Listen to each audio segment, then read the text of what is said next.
Olá, meus curiosos, sejam bem-vindos à Biblioteca Sombria.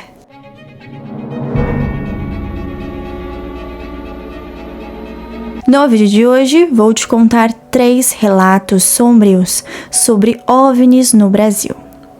Você acredita em OVNIs? Se não acredita, você vai acreditar depois de assistir esse vídeo. O céu do Brasil, vasto, silencioso, aparentemente vazio.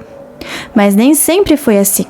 Ao longo das últimas décadas, relatos surgiram em regiões isoladas, cidades pequenas e lugares onde o silêncio da noite é tão profundo que qualquer coisa fora do normal simplesmente não deveria estar ali. Luzes que se movem sem som, objetos que desaparecem como se nunca tivesse existido, e pessoas que nunca mais foram as mesmas depois de olhar para o céu. Hoje você vai ouvir 3 relatos, todos ambientados no Brasil, e todos com algo em comum. Ninguém conseguiu explicar o que realmente aconteceu. Vamos para o primeiro relato, a luz sobre o Canavial, interior de São Paulo. O ano é de 2008. Região rural próxima a cidades pequenas do interior paulista, cercado por plantações de cana-de-açúcar, e Carlos trabalhava como vigia noturno em uma fazenda. Era um homem simples, acostumado ao silêncio e à rotina. Toda noite ele fazia o mesmo percurso. Caminhava pelas cercas, verificava o galpão e, por fim, parava próximo ao canavial. Naquela noite, tudo parecia normal. Até o silêncio mudou. Não foi um barulho, foi o contrário. O som dos insetos simplesmente desapareceu. Parecia que o mundo tinha desligado. Carlos estranhou. O vento ainda mexia as folhas da cana, mas não havia som algum vindo delas. E então ele viu uma luz surgindo lentamente acima do canavial. Ele não piscava, não tremia e não fazia barulho. Era grande, maior que qualquer drone, e completamente imóvel. Ele pensou que fosse um helicóptero, mas não havia hélices, nem som e nem vento. A luz começou a descer, devagar e controlada, como se estivesse escolhendo onde pousar. Carlos sentiu algo estranho no corpo, um peso, como se o ar tivesse ficado mais denso. Ele tentou dar um passo, mas hesitou. Eu sabia que não devia estar vendo aquilo, ele disse.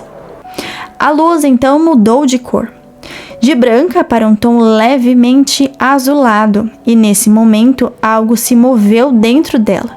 Não dava para ver claramente, mas havia formas, sombras, como se algo estivesse observando de dentro. Carlos, tomado pelo medo, se abaixou atrás de uma cerca.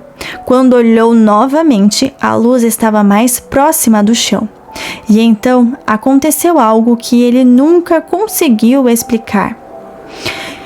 Um feixe fino de luz desceu até a plantação e parte do canavial simplesmente parou de se mover, mesmo com o vento, como se tivesse sido congelado no tempo.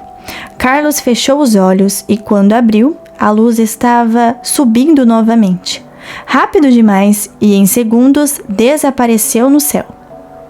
O som dos insetos voltou, o vento voltou, mas algo estava errado. Na manhã seguinte, ele voltou ao local e então encontrou uma área circular no canavial. As plantas estavam amassadas, mas não quebradas. Era como se algo tivesse pressionado com extrema precisão. Carlos nunca mais aceitou trabalhar à noite e até hoje ele evita olhar para o céu depois das 8 horas. Vamos para o segundo relato. O objeto sobre a estrada, Minas Gerais.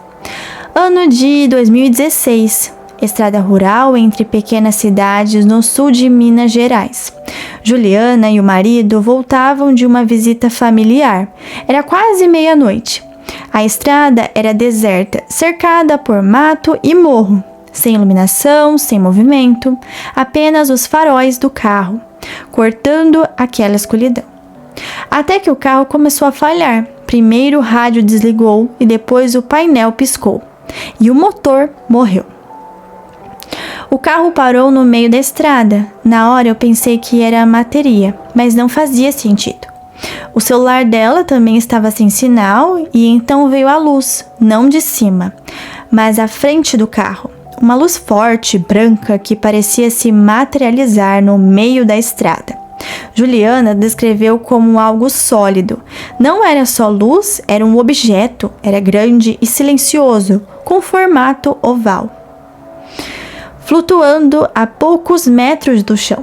O marido tentou ligar o carro, mas nada. As portas travaram sozinhas e o ar dentro do carro ficou pesado, difícil de respirar. A luz então começou a pulsar e o interior do veículo ficou completamente iluminado, como se fosse de dia. Juliana tentou gritar, mas a voz não saía. E foi nesse momento que ela viu. Ela viu 2 vultos do lado de fora. Eram altos e estavam parados, imóveis. Sem rosto visível, apenas silhueta contra a luz. Eles estavam olhando para a gente, eu tinha certeza.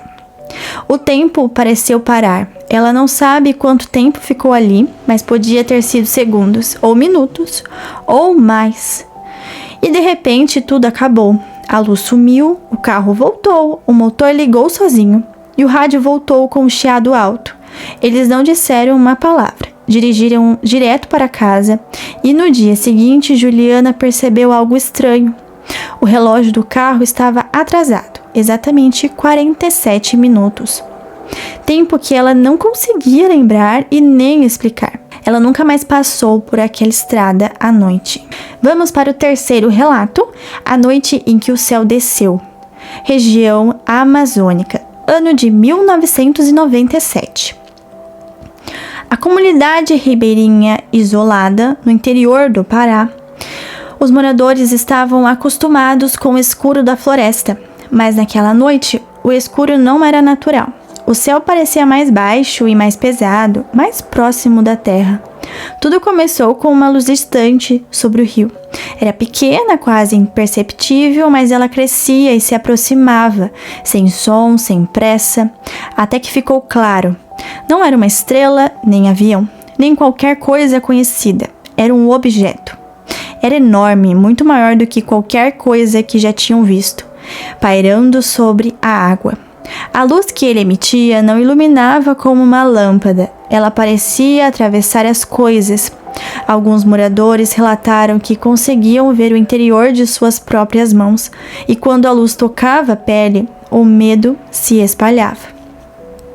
Mas ninguém conseguia se mover, era como se o corpo não respondesse. Então começaram os efeitos.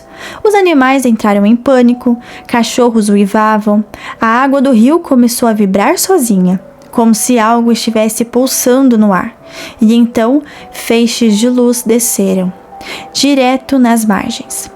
Algumas pessoas afirmaram ter sido atingidas e sentiram calor, seguido de um frio intenso, e depois um vazio, um silêncio absoluto dentro da própria mente.